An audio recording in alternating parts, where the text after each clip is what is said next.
భద్రాద్రి కొత్తగూడెం జిల్లాలో ఏపీలో విలీనమైన 5 గ్రామ పంచాయతీలను తిరిగి తెలంగాణలో కలపాలని బీఆర్ఎస్ నాయకురాలు కవిత డిమాండ్ చేశారు. ముఖ్యమంత్రుల సమావేశంలో దీనిపై చర్చించాలని ఆమె కోరారు. అయితే కవిత వ్యాఖ్యలపై భద్రాద్రి వాసులు తీవ్ర ఆగ్రహం వ్యక్తం చేస్తున్నారు.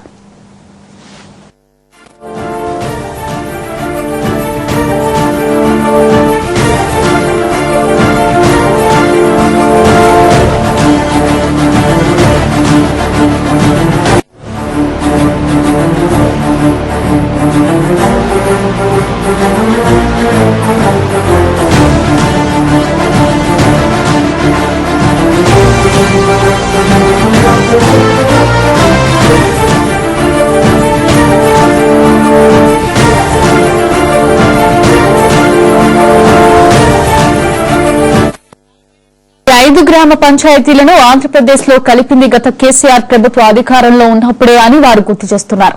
గత 10 ఏళ్ల కేసీఆర్ పాలనలో ఈ 5 గ్రామ పంచాయతీలను తిరిగి తెలంగాణలో కలపాలని ప్రతిపక్షాలు అనేకసార్లు నిరసనలు చేపట్టాయని, కానీ అప్పటి ముఖ్యమంత్రి కేసీఆర్ ఈ అంశం ముగిసిన అధ్యయనమని దానిపై మాట్లాడవద్దని చెప్పారని స్థానికులు పేర్కొంటున్నారు. గత 10 సంవత్సరాలుగా కేసీఆర్ పాలనలో 5 పంచాయతీలపై కవిత నోరు మెదపలేదని, ఇప్పుడు ఈ అంశంపై మాట్లాడటంపై భద్రాచలం వాసులు ఆగ్రహం వ్యక్తం చేస్తున్నారు. ఈ అంశంపై కవిత మొదటగా దీనికి కారణమైన కేసీఆర్ పై పోరాడాలని, కేసీఆర్ ని ప్రశ్నించాలని భద్రాచలం వాసులు డిమాండ్ చేస్తున్నారు.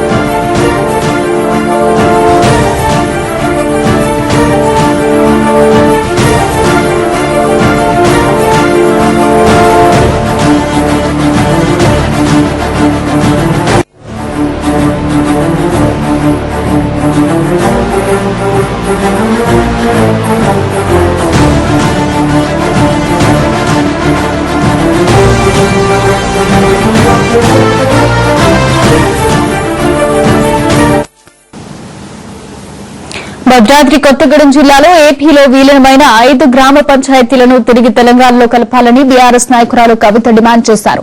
ముఖ్యమంత్రుల సమావేశంలో దీనిపై చర్చించాలని ఆమె కోరారు. అయితే కవిత వ్యాఖ్యలపై భద్రాద్రి వాసులు తీవ్ర ఆగ్రహం వ్యక్తం చేస్తున్నారు. ఈ 5 గ్రామ పంచాయతీలను ఆంధ్రప్రదేశ్ లో కలిపింది గత కేసీఆర్ ప్రభుత్వం అధికారంలో ఉన్నప్పుడే అని వారు గుర్తు చేస్తున్నారు. గత 10 ఏళ్ల కేసీఆర్ పాలనలో ఈ 5 గ్రామ పంచాయతీలను తిరిగి తెలంగాణలో కలపాలని ప్రతిపక్షాలు అనేకసార్లు నిరసనలు చేపట్టాయని, కానీ అప్పటి ముఖ్యమంత్రి కేసీఆర్ ఈ అంశం ముగిసిన అధ్యాయమని దానిపై మాట్లాడవద్దని చెప్పారని స్థానికులు పేర్కొంటున్నారు. గత 7 సంవత్సరాలుగా కేసీఆర్ పాలనలో 5 పంచాయతీలపై కవిత నోరు మెదపలేదని, ఇప్పుడు ఈ అంశంపై మాట్లాడటంపై భద్రాచలం వాసులు ఆగ్రహం వ్యక్తం చేస్తున్నారు. ఈ అంశంపై కవిత మొదటగా దీనికి కారణమైన కేసీఆర్ పై పోరాడాలని, కేసీఆర్ ని ప్రశ్నించాలని భద్రాచలం వాసులు డిమాండ్ చేస్తున్నారు.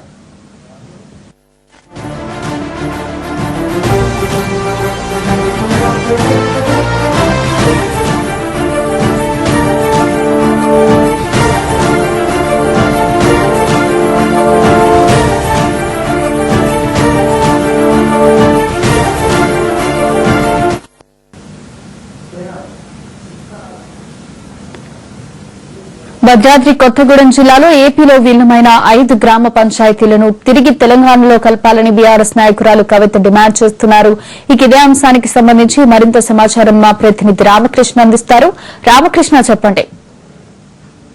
బీఆర్ఎస్ ఎమ్మెల్సీ కవిత చేసినటువంటి వ్యాఖ్యలు ఏవైతే ఉన్నాయో అట్ల మీద ఇప్పుడు భద్రాచలంలో నిరసనలు వ్యక్తం అవుతున్నాయి. భద్రాచలంలో ఉన్నటువంటి 5 గ్రామ పంచాయతీలను ఏపీలో కలిపారు. వీటిని తిరిగి తెలంగాణలో కలపాలని చెప్పి కవిత హైదరాబాద్ లో ఒక రౌండ్ టేబుల్ సమావేశం నిర్వహించి చెప్పారు. అంతేకాకుండా 4 రాష్ట్రాల ముఖ్యమంత్రులతో మోదీ సమావేశం అవుతున్నటువంటి నేపథ్యంలో ఆ సమావేశంలో తెలంగాణ ముఖ్యమంత్రి రేవంత్ రెడ్డి తిరిగి 5 గ్రామ పంచాయతీలను భద్రాచలంలో కలిపే విధంగా ప్రయత్నం చేయాలి, ఆ రకంగా చేయకపోతే మేము పోరాటం చేస్తామని చెప్పి కవిత చెప్పారు. ఇదే ఇప్పుడు భద్రాచలం వాసులు తీవ్ర ఆగ్రహం వ్యక్తం చేస్తున్నారు. ఎందుకంటే ఈ 5 గ్రామ పంచాయతీలను కలిపింది కేసీఆర్ ముఖ్యమంత్రిగా ఉన్నప్పుడు తెలంగాణ వచ్చినటువంటి తొలి నాళ్లలో 7 మండలాలను పోలవరం ముంపులో భాగంగా ఆంధ్రప్రదేశ్ లో విలీనం చేశారు. అయితే అంతవరకు అక్కడ పోలవరానికి సంబంధించినటువంటి సరిపోతుంది. కానీ ఈ ఐదు గ్రామ పంచాయతీలు పోలవరం ముంపులో ఎటువంటి ముంపుకు గురికావు. అయినప్పటికీ కూడా ఈ 5 గ్రామ పంచాయతీలను కూడా ఆంధ్రప్రదేశ్ లో కలిపారు. అయితే ఆ సందర్భంలో మొత్తం ఇటు ఉమ్మడి ఖమ్మం జిల్లాలో ఉన్న వాళ్ళు కావచ్చు, తెలంగాణ వ్యాప్తంగా కూడా నిరసనలు వ్యక్తమయ్యాయి.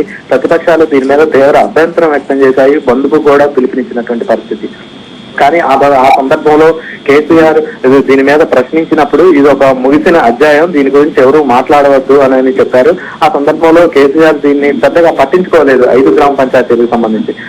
ఆ సందర్భంలో కవిత ఎటువంటి ప్రకటన చేయలేదు. గత 10 సంవత్సరాలుగా తెలంగాణ రాష్ట్రంలో బీఆర్ఎస్ ప్రభుత్వమే అధికారంలో ఉంది. ఈ సందర్భంలో కూడా ఎప్పుడు పలుమార్లు కవిత భద్రాచలం వచ్చిన సందర్భంలో కూడా ఎప్పుడు కూడా ఈ ప్రస్తావన తీసుకురాలేదు.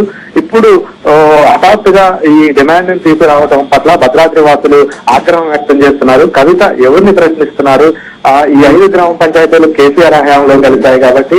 అదేవిధంగా ఆ సందర్భంలో ఎవరైతే నిరసనలు వ్యక్తం చేస్తున్నారో గత 10 సంవత్సరాలుగా భద్రాచలం వాసులు డిమాండ్ చేస్తున్నటువంటి డిమాండ్ ని పరిగణలోకి తీసుకోలేదు కేసీఆర్. కవిత ప్రశ్నించాల్సి వస్తే ముందుగా కేసీఆర్ ని ప్రశ్నించాలి, కేసీఆర్ మీద పోరాటం చేయాలి అని చెప్పి భద్రాచలం వాసులు అయితే డిమాండ్ చేస్తున్నటువంటి పరిస్థితి ఉంది. ఎందుకంటే ఈ 5 గ్రామ పంచాయతీలు ఆంధ్రప్రదేశ్ లో విలీనం కావడం వల్ల చాలా ఇబ్బందులు ఎదుర్కొంటున్నటువంటి పరిస్థితి ఉంది. భద్రాచలానికి ఒక డంపింగ్ యార్డ్ కూడా లేనటువంటి పరిస్థితి ఉంది. ఎందుకంటే భద్రాచలంలో నుంచి 200 అడుగులు పక్కకు వెళితే ఈ 5 గ్రామ పంచాయతీలు ఉంటాయి.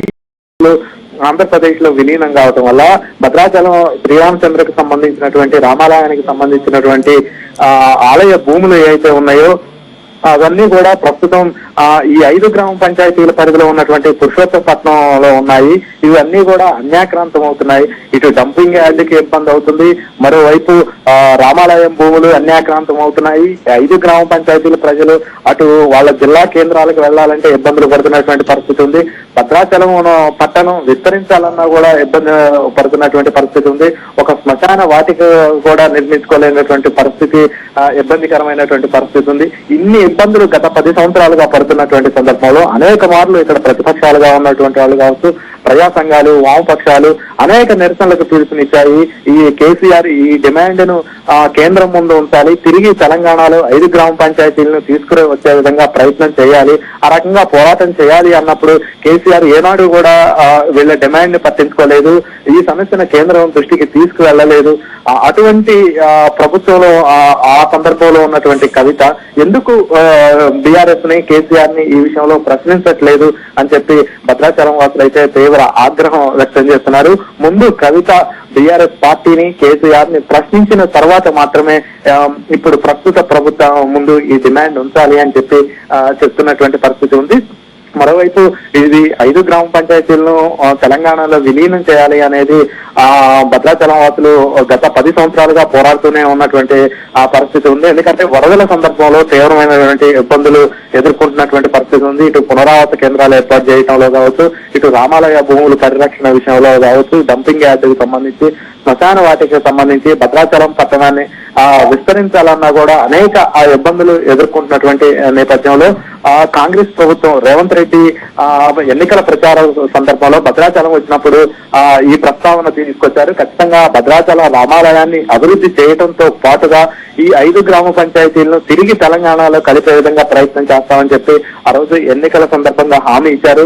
ప్రస్తుతం కాంగ్రెస్ ప్రభుత్వం అధికారంలోకి వచ్చినటువంటి నేపథ్యంలో తిరిగి 5 గ్రామ పంచాయతీలను భద్రాచలంలో విలీనం చేసే విధంగా ప్రయత్నం చేయాలి, ఆ రకంగా కేంద్రం మీద ఒత్తిడి తీసుకురావాలి అని చెప్పి ఇటు భద్రాచలం వాసులు అయితే కోరుతున్నటువంటి పరిస్థితి ఉంది. Thank you Ramakrishna.